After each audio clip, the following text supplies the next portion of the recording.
kalau kita melihat dari Alkitab, mulai dari kitab Kejadian sampai dengan kitab Wahyu, kita tahu bahwa Tuhan yang mungkin sekarang sedang kita sembah, ya, adalah Tuhan yang luar biasa.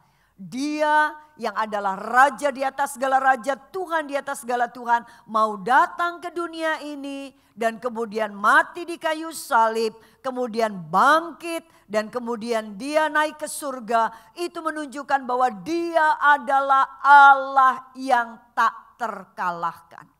Dia adalah Allah yang boleh kita mengatakan undefeated God. Dia Allah yang tak terkalahkan baik dalam kasih maupun kuasanya. Mau cari di mana lagi yang kayak gini? Mau cari di mana lagi yang kasihnya seperti Tuhan kita? Mau cari di mana lagi yang kuasanya seperti Tuhan kita?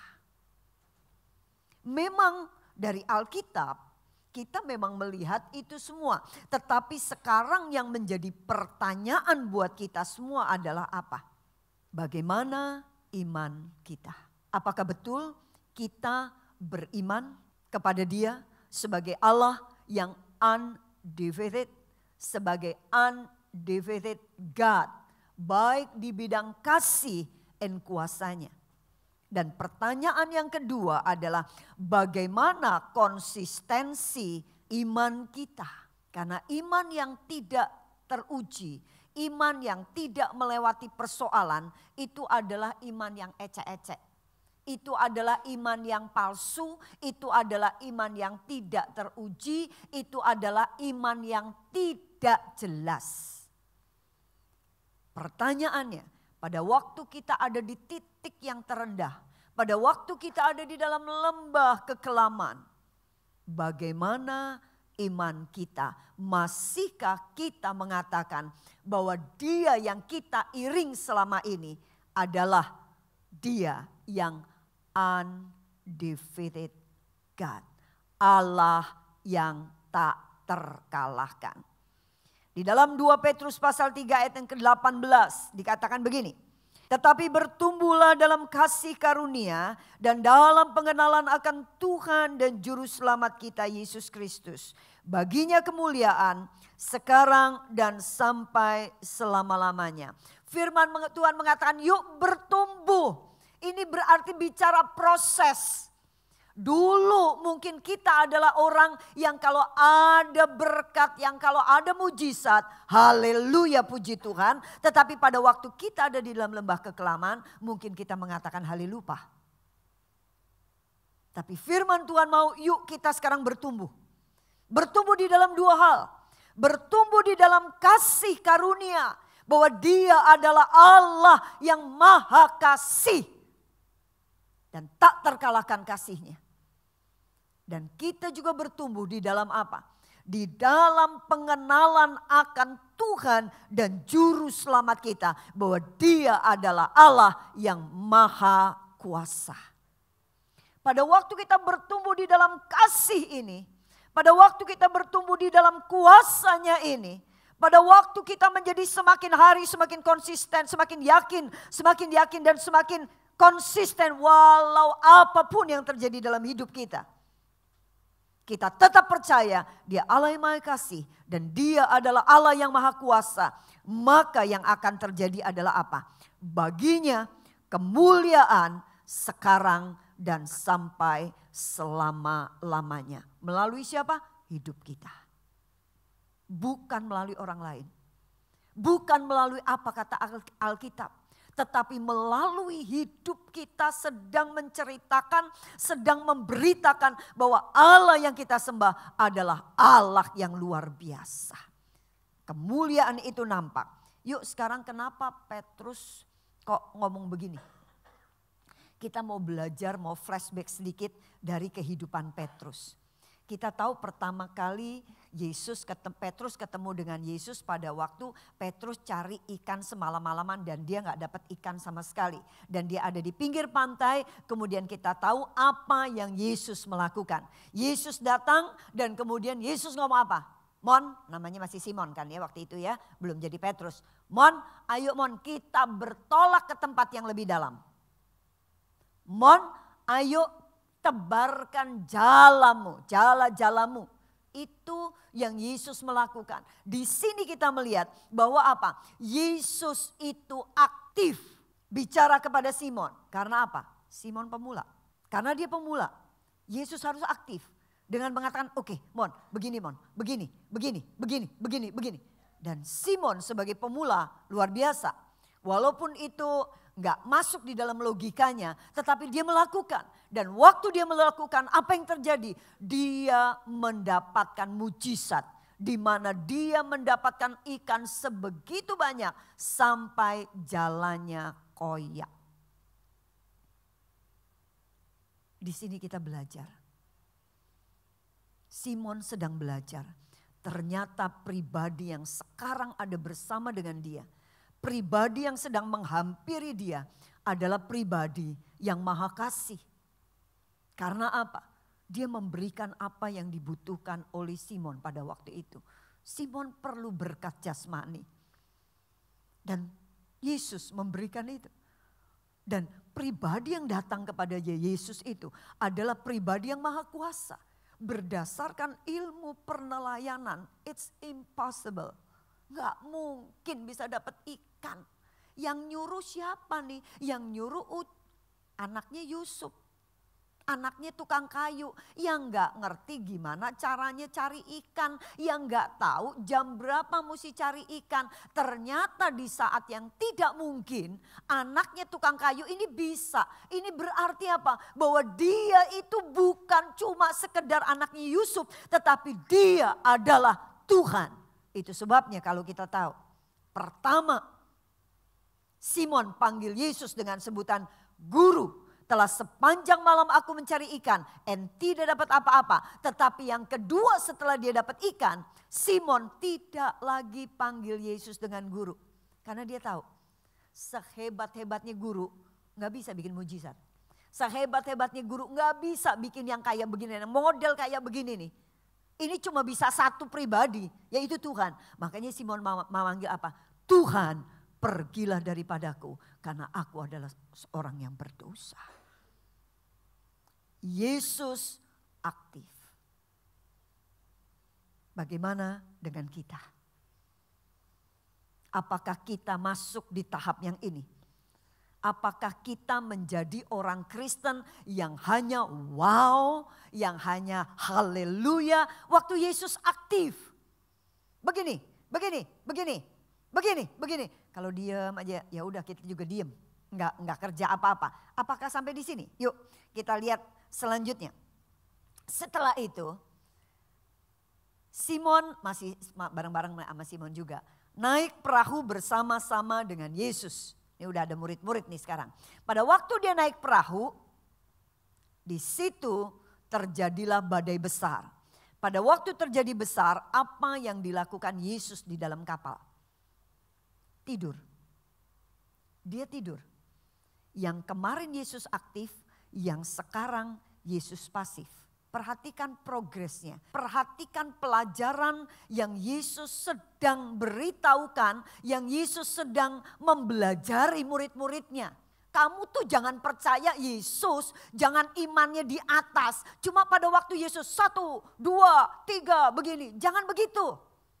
Sekarang coba kalau aku diem. Kalau aku gak ngomong apa-apa. Kalau aku gak bilang 1, 2, 3 belok ke kiri, belok ke kanan. Layarnya diginiin. Kalau aku gak ngomong apa-apa. Kira-kira imanmu di mana? Imanmu kemudian anjlok tuing. Di titik yang terendah atau masih konsisten nih di sini nih. Ternyata apa? Gagal. Tidak ada satupun di antara murid-muridnya yang apa? Yang ngomong. Tenang. Don't worry, be happy. Dia adalah Allah yang maha kasih and maha kuasa. Sekalipun dia tidur, kasihnya tetap buat kita. Sekalipun dia tidur, kuasanya tetap bisa kerja buat kita. Bukankah dia ya Allah yang undefeated, Allah yang tak terkalahkan. Tapi gak ono. Satu pun gak ada yang ngomong begitu. Malah semua pada ngomong gini, mati kita, mati kita, mati kita. Mota mati, mota mati, mota mati. Sampai akhirnya apa? Yesus dibangunin. Yesus, tidakkah engkau lihat kita semua udah mau mati. And you enak-enakan tidur begitu. Aduh. Yesus nih kalau mau bisa ngomong. Gusti paringono kuat, paringono kuat, paringono kuat. Yesus ngomong gini, di mana imanmu hai orang yang kurang percaya? Mana imanmu? You bilang aku ini maha kasih, you bilang aku ini maha kuasa, mana? Pret, gedabrus, ngomong kayak begitu. Tapi sekarang kamu gak munculkan iman kamu, mana? Yesus cuma berdiri, dia cuma angkat tangan dan kemudian teduh. Mungkin di situ Simon ngomong, aduh kok gobloknya aku yo. Mestinya aku percaya, enggak saja dia aktif tetapi pada waktu dia pasif. Aku juga percaya. Berapa banyak di antara kita waktu kita berdoa seperti, wah Tuhan mesti jawab nih, kok Tuhan gak ngomong ya. Kok aku gak dengar suara apa-apa ya. Wah kita etok-etoknya kayak mau membuka jalan buat Tuhan. Buka Alkitab. Terus kemudian tunjuk. Ini pasti nih Tuhan ngomong sama saya. Begitu dibuka. Terkutuklah engkau. Oh gak jadi lagi kalau begitu. Ya. Berapa banyak yang suka begitu. Rasanya gak lego. Rasanya gak afdol. Kalau Tuhan gak ngomong sesuatu. Saudara. Walaupun Tuhan diam. Bukannya Tuhan gak kerja. Waktu Tuhan diam. Tuhan mau level iman kita naik. Kita jangan jadi orang percaya yang cuma percaya dia kalau dia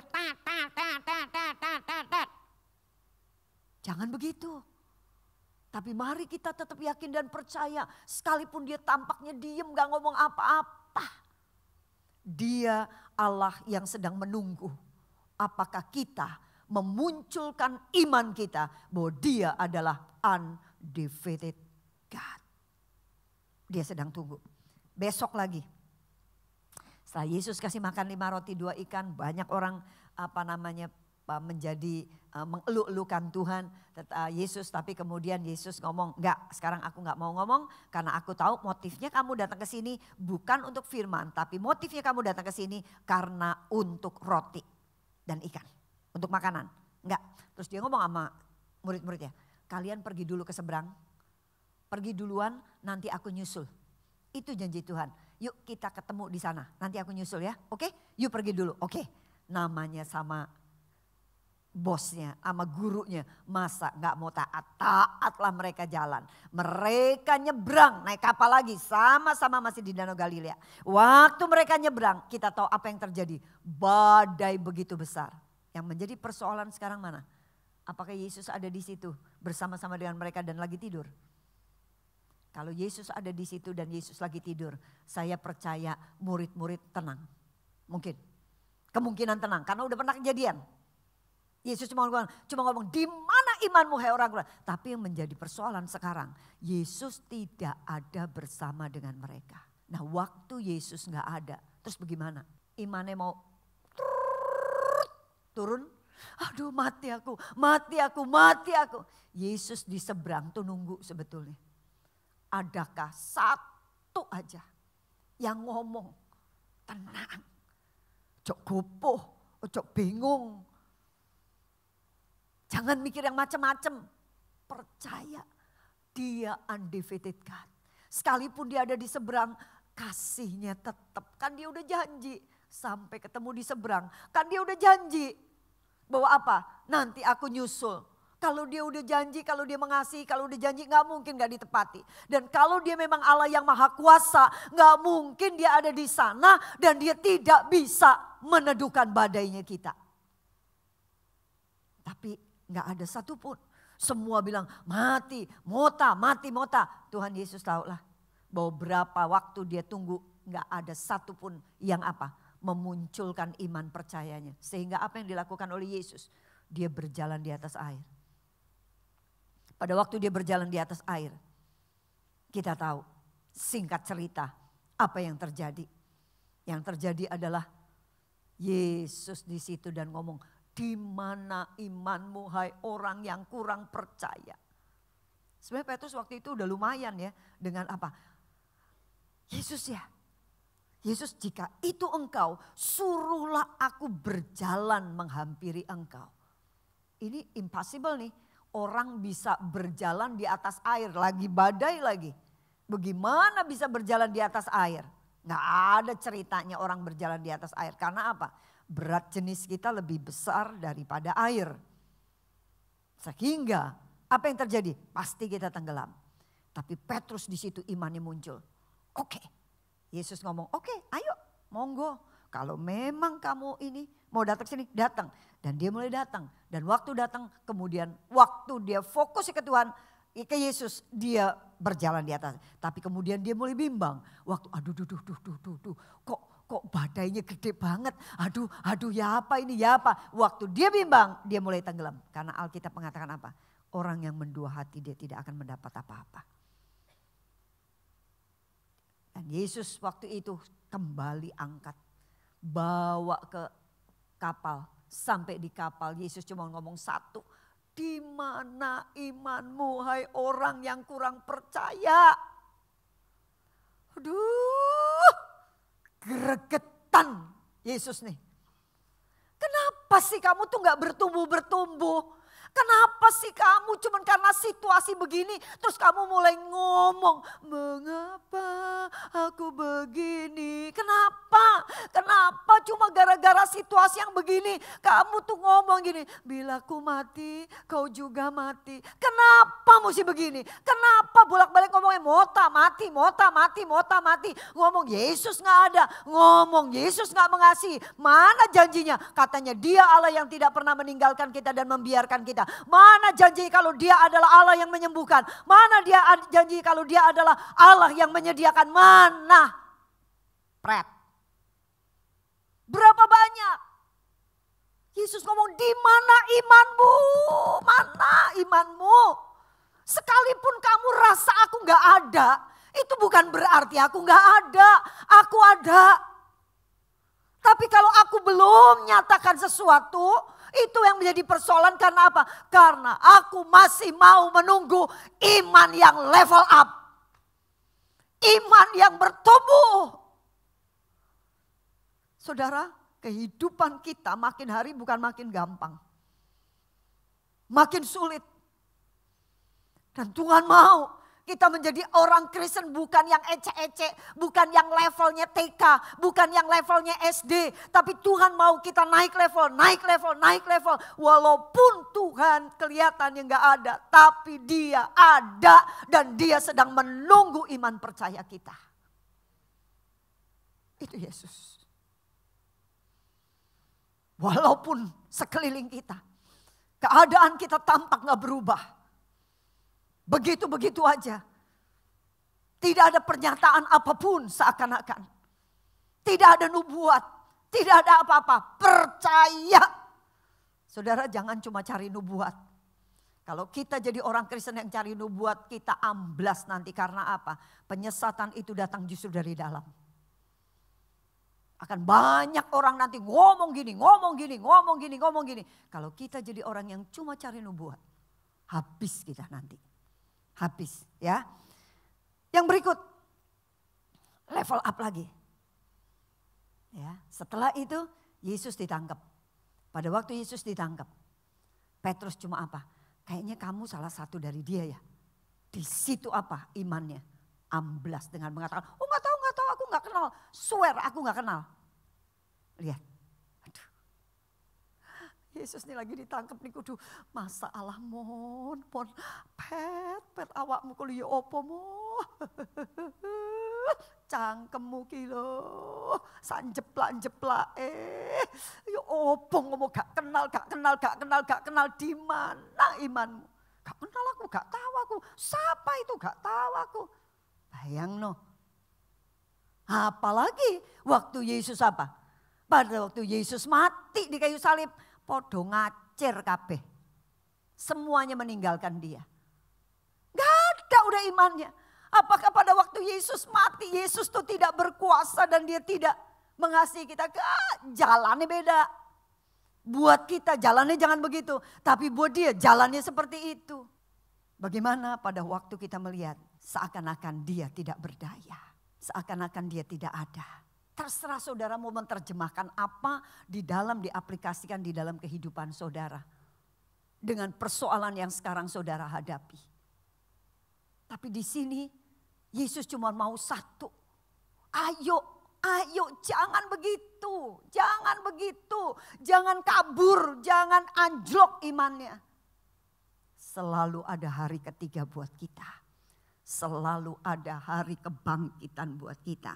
Dan yang berikut lagi, Yesus pergi. Sudah, bye, sayonara. Berapa hari yang lalu kita merayakan kenaikan Yesus ke surga. Dadah. Waktu Yesus pergi udah gak ada. Terus kita mau bagaimana? Mau apa? Apakah kita gak percaya dengan persoalan yang kita hadapi? Saudara, sebulan sekali kita mengikuti sakramen perjamuan kudus. Sakramen perjamuan kudus seharusnya mengingatkan kita. Pada waktu persoalan yang kita hadapi. Dan kita menganggap dia tidak mengasihi kita. Karena seakan-akan dia gak menjawab kita. Yesus seperti mau ngomong begini. Halo, aku yang udah matinya kayak begini nih. Matinya bukan langsung ditembak. Kalau mati ditembak enak. Dieksekusi enak, jebret wes. Sak detik beres. Tapi yang dilalui oleh Yesus itu gak main-main. Aku yang sudah begini dan kamu masih meragukan akan kasihku. Yesus seperti mau ngomong gini, ayo ngomong dengan cara apa lagi aku bisa menyatakan, aku bisa menunjukkan bahwa aku adalah Allah yang mengasihi engkau. Tubuhnya yang sudah terpecah-pecah buat kita, mosok kita masih gak percaya dia mengasihi kita. Darahnya yang sudah tercurah, masihkah kita gak percaya kepada dia? Mau dengan apa lagi? Mau matinya cara apa lagi? Ngomong. Kalau dia sudah bangkit dari antara orang mati pada hari yang ketiga. Masihkah kita gak percaya bahwa dia adalah Allah yang maha kuasa?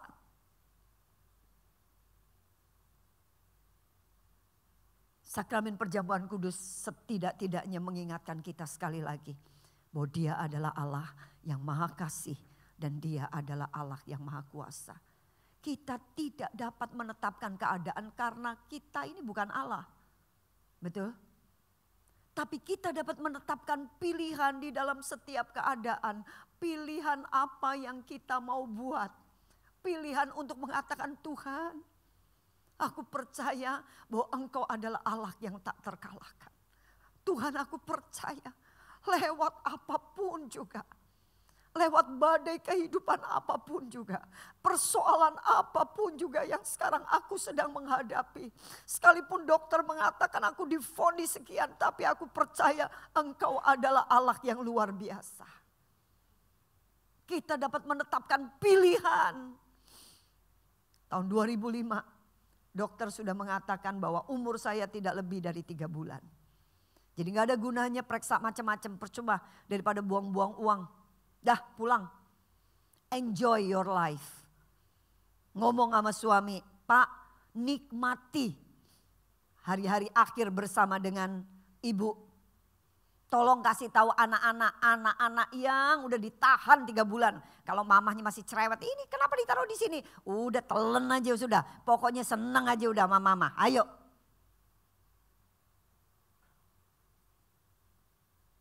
Gak usah kasih macam-macam, udah pulang. Gak usah mikir, gak boleh mikir, gak boleh kena panas. Begitu saya mikir, begitu saya panas, dokter mengatakan jangan sampai enggak pakai AC. Kalau enggak pakai AC, umurnya berkurang lagi dari 3 bulan. Bayangin, begitu saya mikir berkurang lagi dari 3 bulan. Nah terus saya bilang, lah orang punya otak kalau kagak mikir kan ya opo. Kalau memang saya gak boleh mikir, tokno otak saya. Cek saya gak mikir, betul kan? Mestinya begitu. Tapi dokter bilang, ya sudah. Karena sudah gak ada operasi yang bisa dilakukan untuk penyakit saya ini.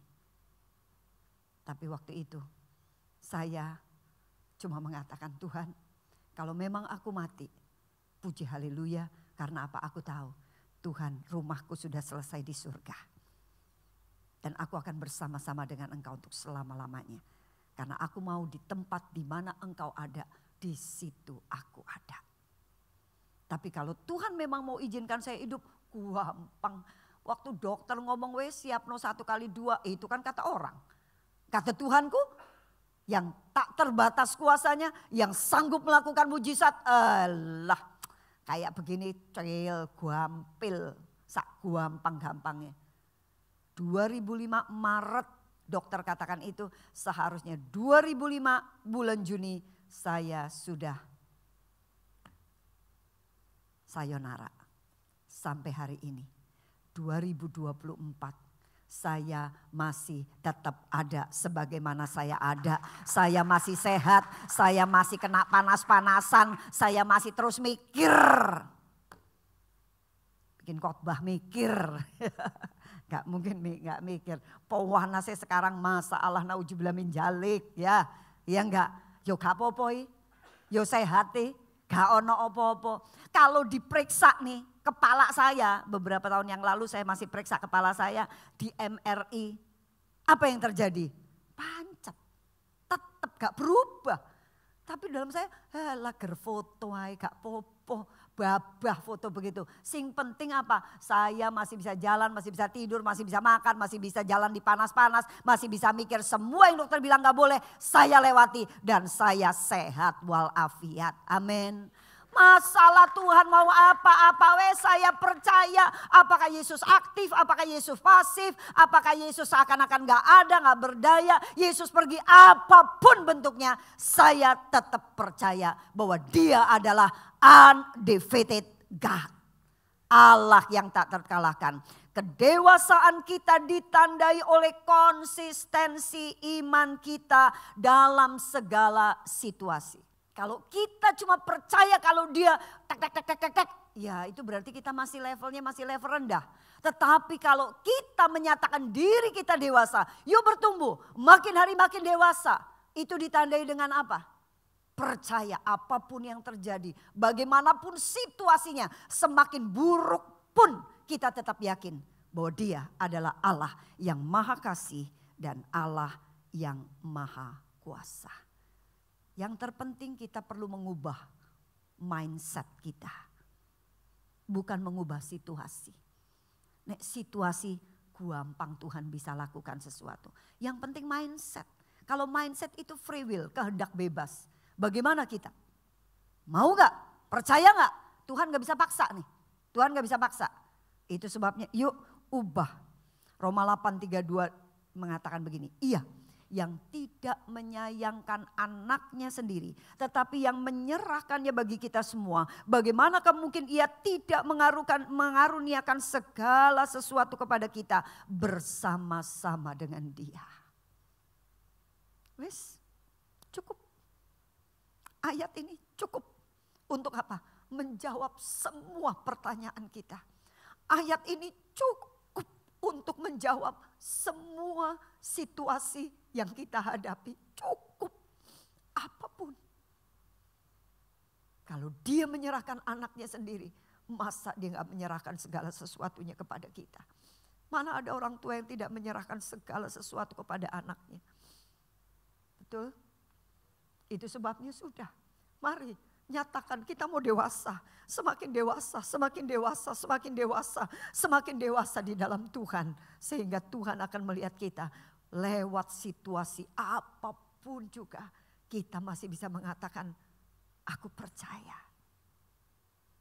Kita bisa mengatakan, all my life you have been faithful. All my life you have been so good. Betul?